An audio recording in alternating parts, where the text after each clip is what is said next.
कहानी की शुरुआत माँ और बेटे के एक बहुत ही सुंदर सीन से होती है। आना एक सिंगल मदर है और ये छोटा सा प्यारा बच्चा है, इसका नाम सियोंग है। सुबह से ही बहुत जोरों की बारिश हो रही है। बारिश कुछ अजीब सी लग रही है, तो इस बारिश का पानी को देखकर सियोंग अपनी मम्मी से जिद करने लगता है कि उसे स्विमिंग करनी है। उसकी माँ किसी तरह समझा बुझा के रोज की तरह नाश्ता बनाने जाती है। तभी अचानक वो नोटिस करती है उसके घर के फ्लोर पर पानी आ रहा है। खिड़की की तरफ देखने पर पता चलता है कि खिड़की से भी पानी अंदर घुसने लगा है। ये देखकर काफी वो हैरान हो जाती है, क्योंकि वो बिल्डिंग के 3rd फ्लोर पर रहती है। तीसरी मंजिल तक पानी पहुंच जाना कोई नॉर्मल बात नहीं है। अचानक उसे सुनाई देता है कि बिल्डिंग के माइक पर अनाउंसमेंट हो रही है कि 3रा मंजिल तक पानी पहुंच चुका है, इसलिए जितना जल्दी हो सके ऊपर के फ्लोर पर जाने के लिए कहा जा रहा है। साथ ही एक और बात बताई जाती है कि पूरी बिल्डिंग में कहीं भी बिजली नहीं है, इसलिए नेचुरल ही लिफ्ट बंद हो गई है। ऊपर जाने के लिए सबको सीढ़ियों का इस्तेमाल करना होगा। ये सुनकर आना बिना देर किए अपना जरूरी सामान पैक करने लग जाती है। लेकिन उसी वक्त हर तरफ पानी को देखकर सियोंग अपनी माँ को स्विमिंग के लिए बहुत ही परेशान कर देता है। चारों तरफ का हालात देखकर पहले से ही आना बहुत टेंशन में थी।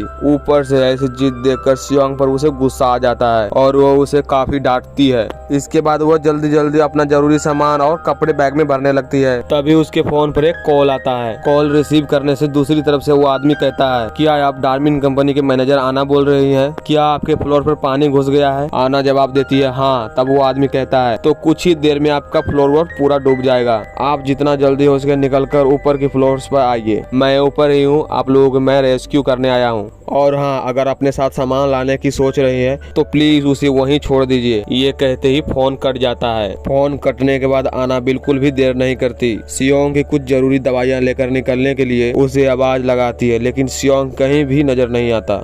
असल में जब सियोंग की उसकी माँ डांटती है या उसका मन खराब होता है तो अलमारी के अंदर जाके छिप जाता है। ये बात आना बहुत ही अच्छे से जानती है, इसलिए वो अलमारी खोलकर उसे समझाती है और प्यार से उसे बाहर निकाल लाती है। बाहर आते ही वो एक भयानक मंजर देखती है। चारों तरफ पानी ही पानी, पानी जैसे किसी शैतान का रूप ले चुका है, जिसे देखकर लग रहा है कि सबको निगल जाएगा। सैकड़ों लोग अपनी जान बचाने के लिए इधर उधर भाग रहे हैं। आना हिम्मत नहीं आती, अपने बेटे को कंधों पर उठाकर सीढ़ियों की तरफ भागती है। सीढ़ी के पास पहुंचकर देखती है कि लोगों की लंबी लाइन लगी है। अगर लाइन में लगकर ऊपर जाने की इंतजार करती तो कुछ ही देर में उसे पानी बहा ले जाता, इसलिए अब उसे कोई दूसरा रास्ता ढूंढना था। अचानक उसे याद आता है कि बिल्डिंग में एक और एग्जिट सीढ़ी भी है, इसलिए वो बिना देर किए उस तरफ भागती है। दूसरी तरफ बहुत से लोग पानी की लहरों से लड़ नहीं पा रहे थे और उसमें डूब रहे थे। ऐसे हालात देखकर किसी का भी डर जाना लाजमी है। सियोंग तो बस अभी एक बच्चा है, इसलिए उसकी माँ हिम्मत देने के लिए अलग अलग कहानियां सुनाने लगती। यहाँ तक कि उसका माइंड डाइवर्ट करने के लिए वो दोनों मिलकर सियोंग का पसंदीदा गाना गाते हुए ऊपर चढ़ने लगता है। सच में इसी को माँ का प्यार कहते हैं। खुद अंदर से टूट के भी बच्चे के लिए चेहरे पर मुस्कान रख सकती है। वो उस सीढ़ी से काफी फ्लोर ऊपर आ जाते हैं। तभी आना देखती है काफी सारा सीढ़ियों पर पुराना सामान होने की वजह से रास्ता पूरी तरीका से ब्लॉक है। उन चीजों को हटाकर ऊपर जाने में बहुत वक्त लगेगा और मेन सीढ़ी से इस वक्त जाना मुमकिन नहीं है। इधर पानी धीरे धीरे ऊपर चढ़ता आ रहा है। जैसे तैसे आना उस सीढ़ी से सियोंग को लेकर ऊपर की फ्लोर पर पहुंचती है। ऊपर पहुंचते उसे अचानक सुनाई देता है किसी दूसरे फ्लोर से उसका नाम कोई पुकार रहा है। वो उस आवाज का जवाब देने के लिए जैसे ही पीछे मुड़ता है, देखती है कि सियोंग वहाँ नहीं है। आना बिल्कुल पागलों जैसी हो जाती है।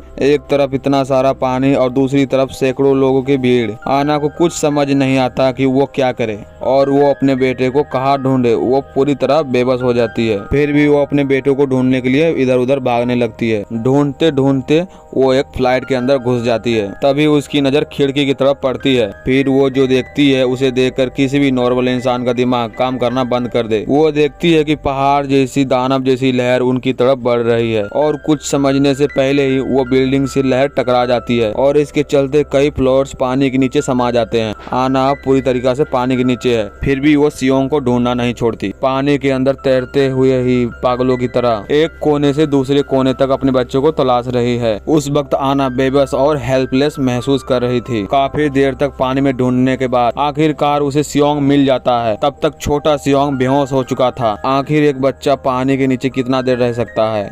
आना किसी तरह अपने बेटों को लेकर वहाँ से निकलना चाहती है, लेकिन बाहर जाने वाला दरवाजा किसी भी तरह खुल नहीं रहा। इधर काफी देर तक पानी के अंदर रहने की वजह से आना भी अपनी सांस अब रोक नहीं पा रही थी। अब वो खुद भी बीमार सा महसूस करने लगी है। उसे लग रहा है बस अब सब खत्म होने वाला है। ठीक तभी एक आदमी आकर उन दोनों को खींचकर ऊपर ले जाता है और उनकी जान बचाता है। ऊपर ऊपर जाने के बाद सियोंग की सीने और पेट को दबाकर पानी को बाहर निकालता है और उसे होश में लाता है। सियोंग बहुत डर गया था, इसीलिए अपनी माँ को देखते हुए बहुत रोने लगता है। इधर वो आदमी वीडियो के जरिए अपने ऑफिस में रिपोर्ट करता है कि उसने आना और उसके बच्चे को सही सलामत रेस्क्यू कर लिया गया है। अब तक आपको लग रहा होगा कि इतने सारे लोगों के बीच ये आदमी सिर्फ आना को ही क्यों बचाने आया। आना जब आदमी की उसकी पहचान पूछती है तो ये बताता है उसे डार्विन कंपनी ने उसे भेजा है। वो उस कंपनी की सिक्योरिटी टीम की एक हिस्सा है और उसका नाम हिजो है। इसके बाद जब उन्हें हिजो ऊपर की तरफ ले जा रहा था तब आना उनसे पूछती है बाहर का पानी इतना नमकीन क्यों है। मुझे लगता है कि ये कोई मामूली बारिश नहीं है। तभी हिजो उसे बताता है बारिश तो नॉर्मल है, लेकिन ये जो यहाँ बाढ़ आई है वो समंदर का पानी है। असल में अंटार्कटिका में उल्का पिंड गिरा है जिसकी वजह से सारी बर्फ पिघल गई है और ये बाढ़ आई है। आना पूछती है कि इस बारे में वैज्ञानिकों को कुछ पता नहीं था। हिजो बताता है कि साइंटिस्ट को सब कुछ पहले से ही पता था, लेकिन इस सिचुएशन को संभालने का उसके पास कोई रास्ता नहीं था। इसीलिए वो बेकार में किसी को बताकर अफरा तफरी और डर का माहौल नहीं बनाना चाहता था। और हाँ, आज शायद इस दुनिया का आखिरी दिन हो सकता है, सब कुछ पूरी तरह खत्म हो जाएगा। हिजो की बात सुनकर आना परेशान हो जाती है, पूछती है अगर दुनिया खत्म ही होने वाली है तो आखिर हम जा कहाँ रहे हैं। हिजो आना से कहता है आप भले ही डार्विन कंपनी के एक मामूली मैनेजर समझती हो, लेकिन आप कोई साधारण इंसान नहीं है। आपकी कंपनी में जो एआई के लिए इमोशन इंजन तैयार किया जाता है उसे सिर्फ आप और आपके बॉस ही बना सकते हैं। सुबह से आपके बॉस और उनके बेटी का कहीं पता नहीं है, शायद वो अब तक पानी में डूब चुके होंगे, इसलिए हमारी उम्मीद सिर्फ आप हैं।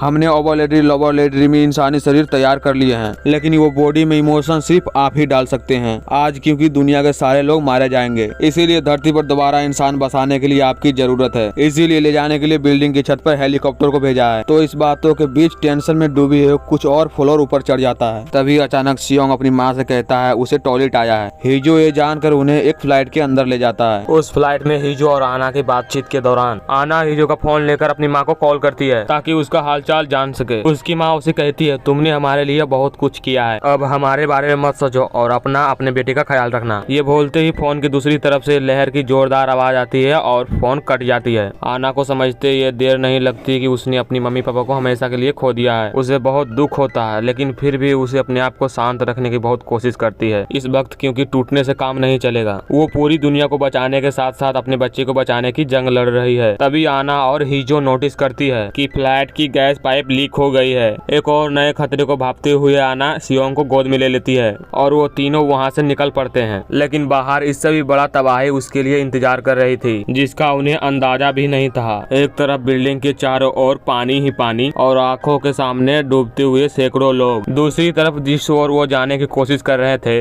वहीं गैस लीकेज की वजह से बड़े बड़े धमाके हो रहे थे। आप लोग पार्ट 2 के लिए कमेंट करें।